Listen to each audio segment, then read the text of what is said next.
Kampion i matematikës, jo histori për mëshirë, si portalet deformuan suksesin e Loris Qosjes. Në vend që të festojë një arritje e jashtëzakonshme, një pjesë e mediave shqiptare zgjodhen rrugën më të lehtë, dramën për klikime.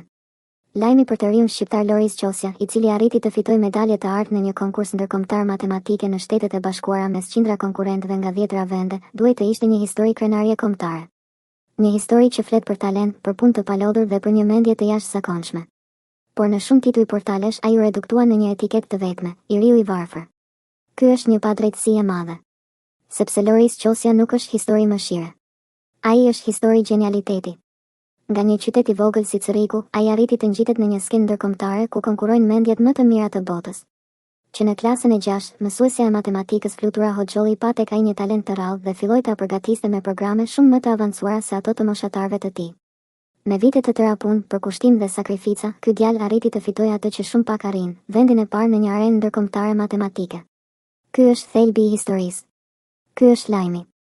Por një pjesë e mediave zgjodhen një tjetër rrëfim, të nxjerrin në pa vështirësitë ekonomike, të përsërisin fjalën varfëri, të ndërtojnë një narrativ emocionale që shitet më shpejt në rrjetet sociale.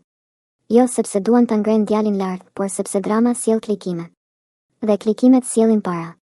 Kështu, një arritje e jashtëzakonshme rrezikon të shndërrohet në një histori keqardhjeje. Në vend që publiku të shohë një kampion të matematikës, i ofrohet historia e një djali të varfër që ja doli. Kjo është padrejtësi. Sepse kur një iri fiton një medalje të artë në një konkurs ndërkombëtar, identiteti i tij nuk duhet të ndërtohet mbi mungesat e familjes, por mbi madhështinë e mendjes së tij. Ai nuk ka nevojë për mëshirë. Ai meriton respekt. Në fakt, historia e vërtet është edhe më e fuqishme, një mësuese që besoi tek nxënësi i saj dhe punoi me të për vite pa shpërblim financiar, një familje që, pavarësisht vështirësive, bëri gjithçka që djali të përfaqësonte Shqipërinë, një iri që me talent dhe disiplinë mundi qindra konkurrent nga e gjithë bota. Kjo është historia që duhet treguar. Sepse Loris Qosja nuk është simbol i varfërisë.